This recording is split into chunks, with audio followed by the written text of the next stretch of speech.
Welcome back, viewers. So today's prompt is going to be a spicy one because effectively I'll be drawing a toxic ship, and through my commentary I'll be basically creating an alternate universe where this toxic ship isn't so toxic. And by the way, the ship is a Beastars one, so today we're gonna get a little furry.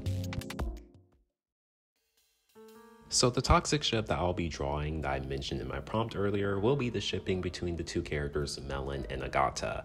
Now, as far as ships go within Beastars fandom, I don't think this one is particularly popular, but for me to explain why the ship is so toxic, I have to basically go a little into Beastars lore and explain how these two characters fit within that lore, because I think the explanation will speak to the toxicity of this pairing itself. And I came up with this video idea to also get my feelings on Beastars out, because I've had a long history with this series. So I'll put a spoiler warning here in the video, so if you're sensitive to spoilers, then please watch the Beastars anime on Netflix or go read the manga online like I did, and come back to this video when you've got your fill of Beastars. But now that spoiler warning's out the way, here's the synopsis. So the comparison between Beastars and Zootopia has been made to death online, and it's the easiest way to explain Beastars' whole jig.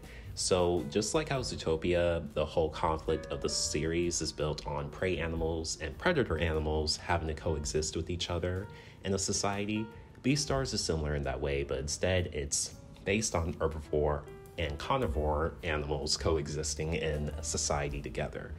And an added caveat to that is that the carnivorous furries in Beastars still have the urge to want to hunt and kill and eat the herbivore furries within their same setting, so that adds an extra layer to the world building of Beastars, and that is essentially the whole idea. You're having two groups of people living together, and one group of people still have an innate urge to want to kill and cannibalize the other.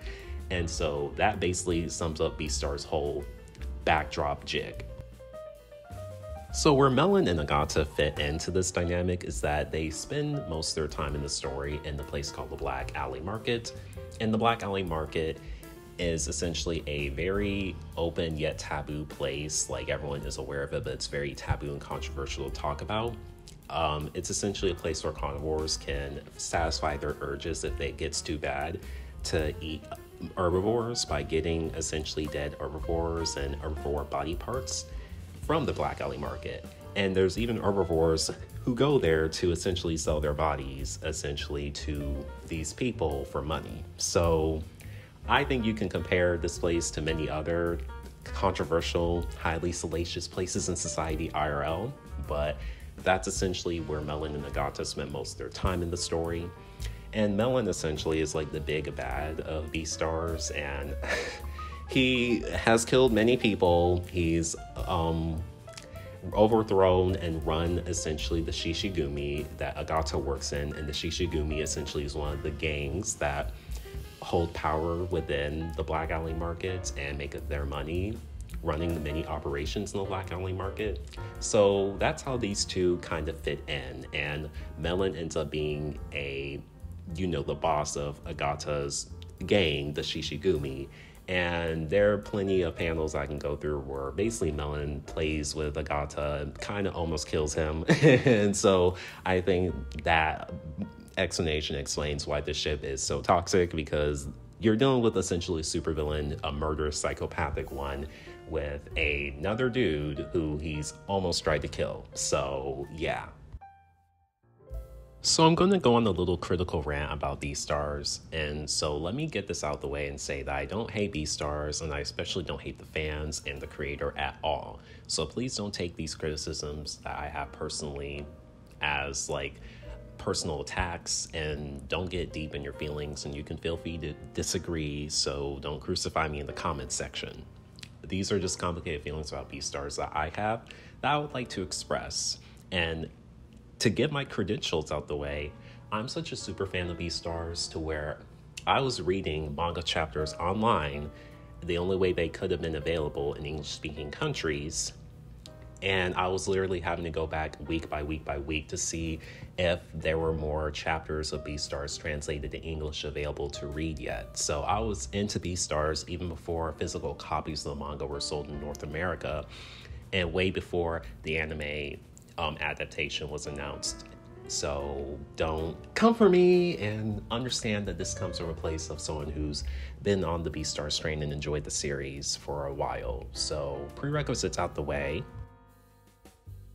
So I want to say that I don't like the shift that Beastars made from being a day-to-day life type of anime to a typical shonen battle anime, because what drew me into Beastars essentially is seeing how the main characters, Legoshi, Haru, Louis, and really everyone, how them being the animals that they are, affects them on the day-to-day level. The tropes made about the animals that they are and stereotypes and everything, seeing how that affects them day-to-day. Because earlier in the manga, like when Legoshi was trying to essentially hand Tim's love letter to his crush, him trying to basically approach her and not scare the crap out of her or make her run off, like I could relate to that personally, trying to befriend a friend of a friend, and so it's those type of things that made me like Beastars. And personally, I think Beastars stood out a lot more from other anime because it deals with these type of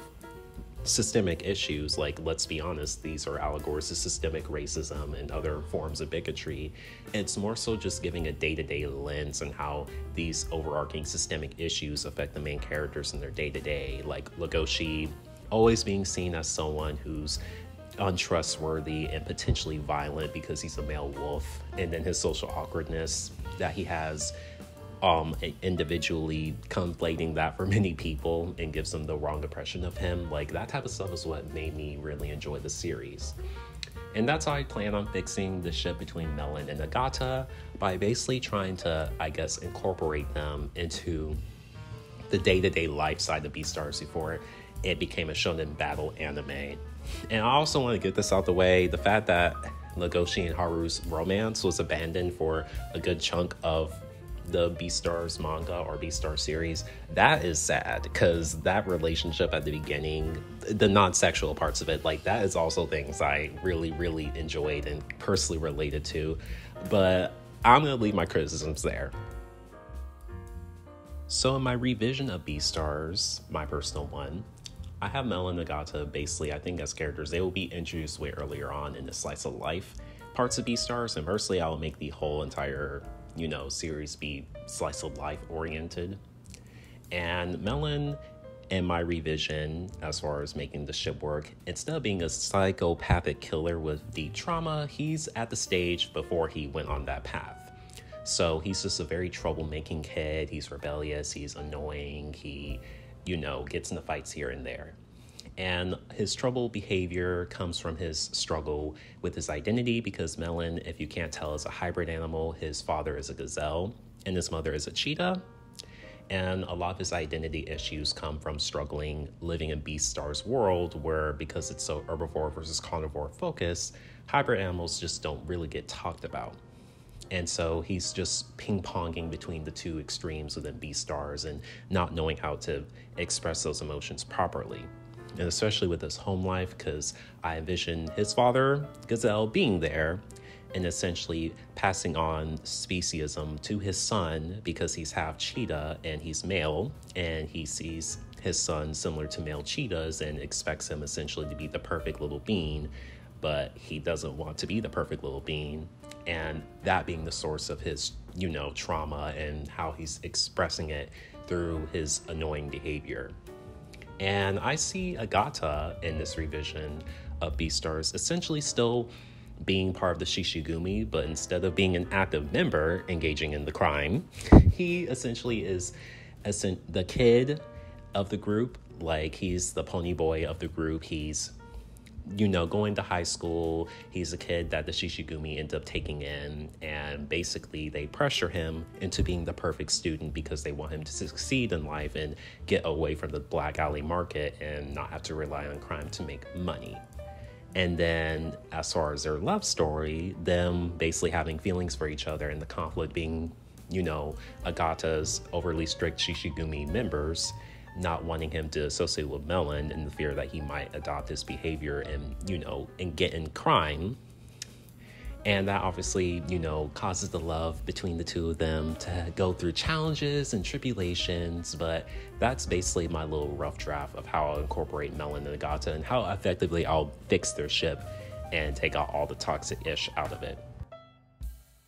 Now, when it comes to the picture, you see on screen, it's just Melon and Agata together. And I end up giving Melon a similar looking outfit. He still has that pink shirt with the red or whatever color that's supposed to be polka dots on it, and I essentially have Gata wear like a sweater, a blue one with Cherry Tin's initials on it. And so that will be all the commentary for me. I know I had like multiple hot takes here and there, but remember, this is all just personal opinions, and this is just me, taking a toxic ship in the Beastars fandom and trying to turn it into something sane. So this is just all a big thought experiment for today. So thank you for watching. Like, comment, and subscribe, and do all the other fancy stuff. And remember, I have a Instagram, and go follow it and just check me out there because I tend to be a bit more faster over there. So thanks for watching. Bye.